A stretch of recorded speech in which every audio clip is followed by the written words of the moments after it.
tratando nesses vídeos de inibição enzimática, brevemente, tá? Inibição enzimática. Beleza. Assunto da próxima videoconferência, tá? Inibição enzimática. E a gente definiu que existem 3 modelos principais para inibição enzimática. Tá? Os 3 modelos principais são o modelo competitivo, o modelo não competitivo e o modelo incompetitivo. Beleza? Incompetitivo.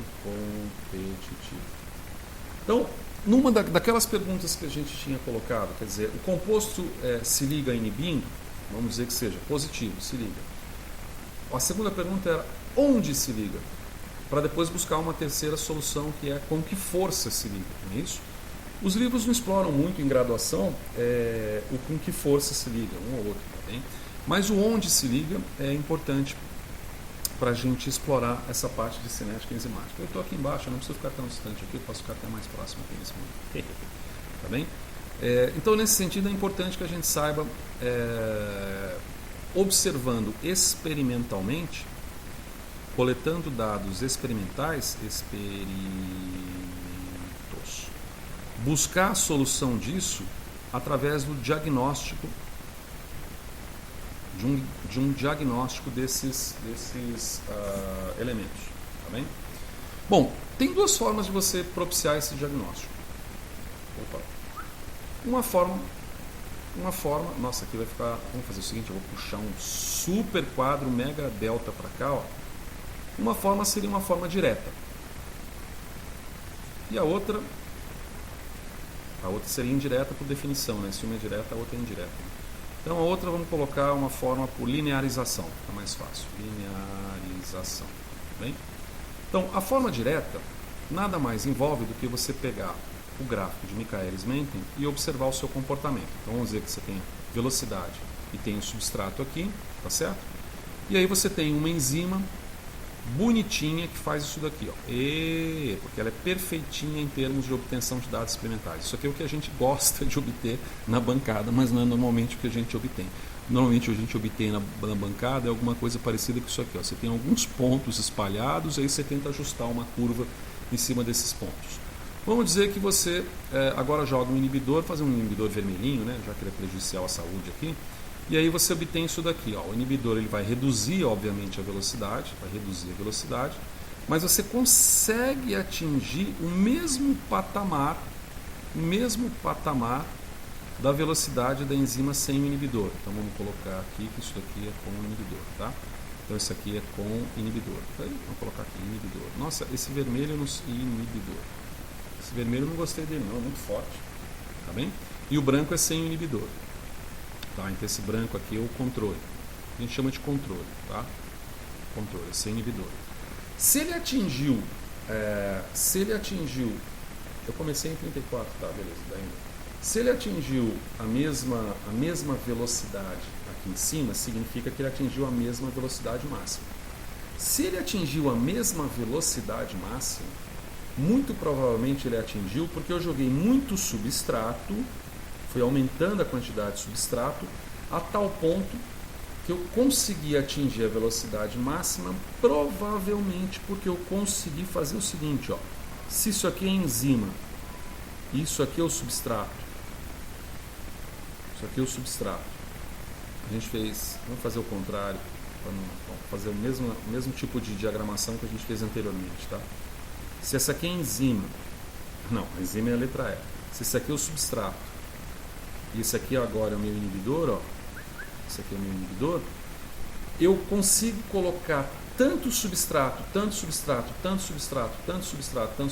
que eu desloco o inibidor do sítio ativo da enzima. Esse é um comportamento característico do comportamento competitivo. Certo? Característico de um comportamento competitivo. Oi, fiquei grandão aqui. Vamos vir para cá. Por quê? Porque eu consegui recuperar a velocidade máxima da enzima jogando um monte de substrato, a ponto de deslocar esse substrato, a ponto de deslocar o inibidor, se ele se ligar por absorção, da estrutura da enzima.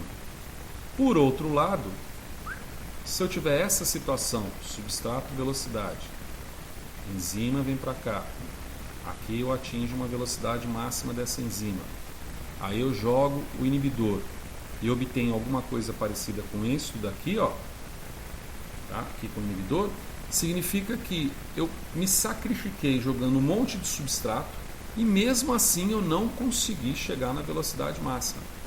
Esse tipo de comportamento é um comportamento característico no qual, apesar de eu ter o substrato, apesar de eu ter a possibilidade do substrato ligar-se no sítio ativo da enzima, tá? No sítio ativo da enzima, quando eu tenho a ligação do inibidor fora do sítio ativo da enzima, esse inibidor deforma o sítio ativo. E ao deformar esse sítio ativo por mudança conformacional, lembrando que a proteína, você pode ter um aminoácido, você pode ter um aminoácido aqui e um aminoácido aqui. Só que eles estão ligados de alguma forma pela cadeia polipeptídica ou por mais de uma cadeia polipeptídica havendo interação com o solvente. Mexeu aqui, mexeu ali. Né? O princípio até interessante de Stuart Kauffman, mas tudo bem. Tem a ver com teoria do caos isso. Eu estou tentando acertar esse negocinho aqui para pegar minhas mãozinhas. Peguei minha mãozinha. Tá certo? Então, nesse sentido, se você obtiver esse tipo de resultado, você está diante de um inibidor de característica não competitiva. Não competitiva, porque não está competindo pelo sítio ativo da enzima. Tá bem? Cara, isso é muito legal quando você tem vários pontos experimentais, mas quando você tem poucos pontos experimentais, como a gente já falou, tá certo?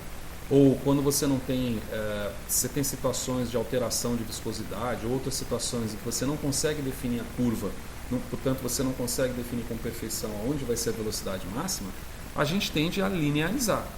E ao linearizar, você consegue, diferente da forma direta, você consegue, ao linearizar, obter o perfil dos três tipos principais, e não somente dois, de inibição. A considerar a inibição, a linearização por Lineweaver-Burke, né, do vídeo anterior, da semana passada, e que também é chamada de duplo recíproco. Num gráfico do tipo duplo recíproco, se eu considerar que aqui ficou feio. Se eu considerar que a minha enzima continua feio. Se eu considerar que a minha enzima controle representa essas faixas brancas aqui, o perfil que eu obtenho para um competitivo, um gráfico, por exemplo, da natureza competitiva, qual que é o competitivo? Eu vou jogando substrato até que uma hora eu desloco o inibidor e consigo alcançar a velocidade máxima. Então a velocidade máxima é a mesma, tá certo? Então num modelo do tipo competitivo, vamos colocar aqui, ó, competitivo, não competitivo, e aqui a gente coloca incompetitivo, ok?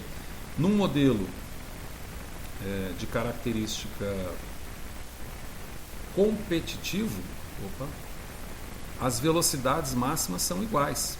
Né? As velocidades máximas são iguais. Se as velocidades máximas... ficou tão feio isso, hein? Vou tirar isso aqui daqui. Ó. Bem, as velocidades máximas vão ser iguais. Tá certo? Se as velocidades máximas vão ser iguais, e onde que eu obtenho a velocidade máxima no gráfico duplo recíproco? Eu obtenho aqui, ó, nesse intercepto aqui, ó. Então, aqui, esse ponto aqui vai ser o mesmo para ambos, e o gráfico vai ter esse tipo de perfil. Legal, né? Eu acho. Já num modelo não competitivo, olha aqui em cima, deixa eu mostrar aqui com outra cor, né? Num modelo não competitivo, em que as velocidades máximas vão ser diferentes, a gente sabe, portanto, que o intercepto aqui será diferente. E o modelo normalmente diagnóstico para isso é um modelo assim, ó. Você tem mais ou menos isso aqui, ó, tá?